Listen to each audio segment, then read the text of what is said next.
Nak! Nak! Boy! Nak! Let's go! Let's go home! Psst!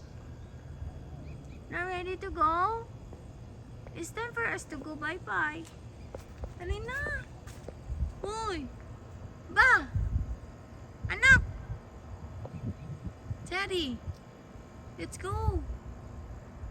Are you comfy? Are you so comfy there? Oh, are you... Shh. Are you doing marites, anak? Anak? Anak? Are you doing marites? Clau! Kali!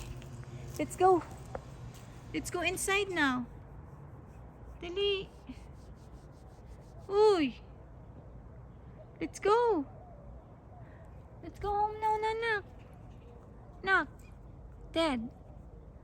Come on na ba? Tortoises are hiding. Bye! I'm leaving. Nanak! Nanak! Nak! Let's go na! Let's go! Let's go na, nanak! Ay? Ano na ba? Ang ginoo ko, Lord. Anak! Anak! Let's go na, anak. It's hot. It's hot.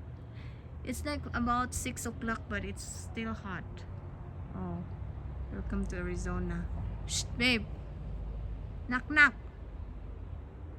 Dali na, Clau. You not ready to go? I'm leaving. I'm going bye-bye now. Let's go. Callie, let's go. Shh. Let's go. Dami na namang ano.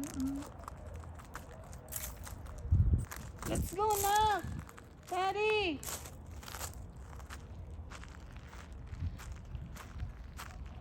Dami na namang damo. Gonna check on my garden.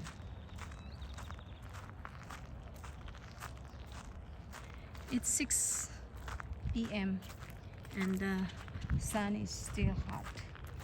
I don't know what's the weather today, but yesterday it was 90. Oh, Clau, Clau, Clau, Clau.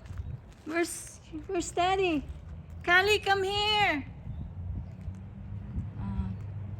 Yesterday it was 96 something, 96 I think.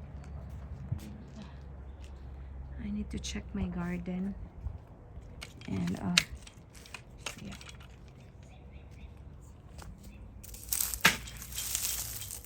Ayan. Ang palayak ko is tumubo na, guys. Yung kamote ko na dati ko pang tinanim. Let's see.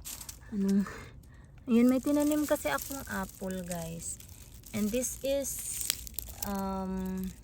Envy apple, which is my favorite one. I love Envy apple. So, ayan, dito ko siya inano kasi para ma-shadean siya ng malunggay. Yan, kasi sensitive masyado yung apple. So, I'm just trying to plant it. And then, let's see if, tutubo. And then, yung, kamuting kahoy, as you can see. Kasi tinabunan ko siya nung winter. So, ayan. Bumalik siya, nabuhay naman siya. But this is the look of my,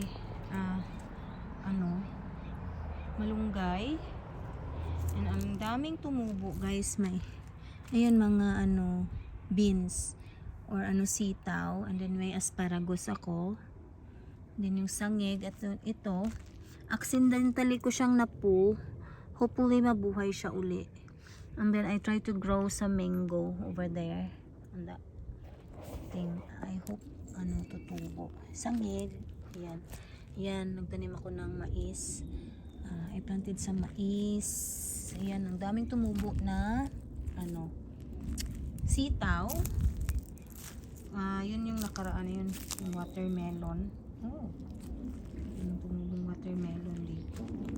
Ang daming tumubo, ayan. magtanim ako ng iba't ibang klaseng iba't ibang klaseng mais. Mais ba to? Ewan ko kung ito mais. Yan, mais. Yan, maraming tumubo. I'm sure this is mais. And wala naman akong ibang dito. Pinagdududahan na tutubo uli. Is ito kamatis to. Ang daming.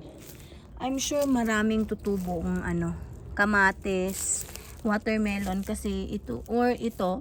Hindi pala to hindi kamatis to guys. So, yan kamatis. And ito is parsley. Ayan, and then daming tumubong kamatis. Ito yun yung Tapos hopefully mabuhay itong ko. This is the Thailand guava. So yung white na guava na sa Pilipinas, yung malalaki. Yun nakalimutan ko kasi siyang takpan nung winter.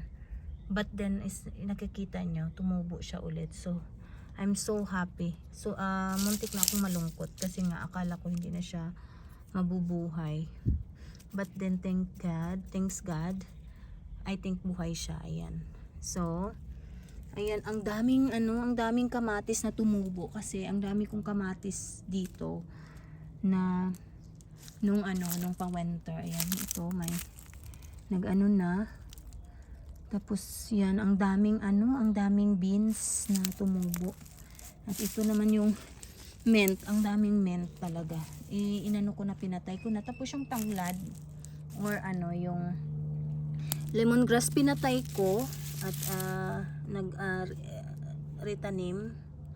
replanted rather, sana all. And then ayan, ito pwede pa sana to kaso ayan. Tapos ito yung talong na may bulaklak na siya. Ang dami din, ewan ko kung tong mga to, talong ata to natutubo. Ang gagawin ko nito guys, since tumubo na sila, I'll just remove if marami na siya, sobra. So ayan, kasi I don't need a lot naman, but then I'll try to grow a lot of stuff as much as I can para ma-save ko siya sa winter.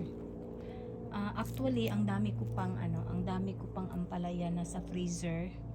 And alam nyo ba guys na yung na-save kong kamates nung nakaraan, nagamit ko pala talaga siya lahat. At I mean, kulang pa nga siya Kaya now I learn na pwede pala siya, masarap pa rin pala kahit frozen yung basta pure, kasi pure naman yung nilagay ko hinugasan ko lang siya. Tapos nilagay ko sa ziplock at nilagay sa freezer. Nangyayari, ang taste is the same pa din. Hindi yung parang wala na siyang lasa. Hindi, masarap pa din siya as in parang fresh. So, now na I learn, so, lahat ng pwede kong ma-save, isi-save ko. So, yung eggplant, marami pa akong eggplant. Marami pa akong ampalaya. Yung malunggay, ay gamit ko talaga siya. Lahat ng naisave kong malunggay, naubos ko talaga. And I don't have anything to use na. So, good thing, ayan, tumubo na siya. So, meron na akong magugulay. And, I'm supposed to cut this. And then, hindi lang talaga ako binigyan ng tools ni Habi. Yet, kailangan ko siyang putulin para para gumanda naman yung tubo. So, ayan. So, luckily, meron na siyang bagong tumubo. At naubos. Tamang-tama nga, naubos na nga yung yung frozen ko. So, ang natira ko na lang na frozen na galing dito sa garden ko is ampalaya at saka talong. So, now I learn. So, dadamihan ko pa. May pa pala ako, lemongrass. So, last year, hindi ako nakapag-save ng lemongrass. Kasi ang dami pa. But then, this time, tumubo na yung bago kong tanim. Magsisave ako. And then, ayan. Yung asparagus. Ito. Ano yung mukha ng asparagus? Ayan. Ayan siya. Dapat ganito na i-harvest ba siya? I don't know. I'm just trying to grow those. And let's see. Ayan. So, ayan. Ang ano, maliit lang yung garden ko, guys. But, actually, it's perfect. Kasi, ano, hindi ko naman kailangan ng malaking garden. Kasi, yung malaking garden means, malaking gastos. Malaking gastos mag-garden dito sa Amerika, guys. Hindi siya biro. So, ano, itong garden na to is just barely enough. Ayun, nakakapamigay pa nga ako sa mga kapitbahay, mga Pilipino dito na malapit sa akin. So, ayan.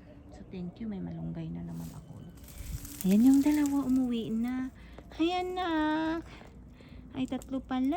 Diyon na. Ayan yung mga baby ni mama. Oh. Hi guys. Can you say bye?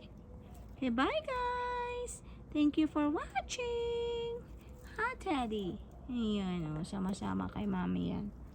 So, ayan lang guys. Thank you. And God bless. Bye.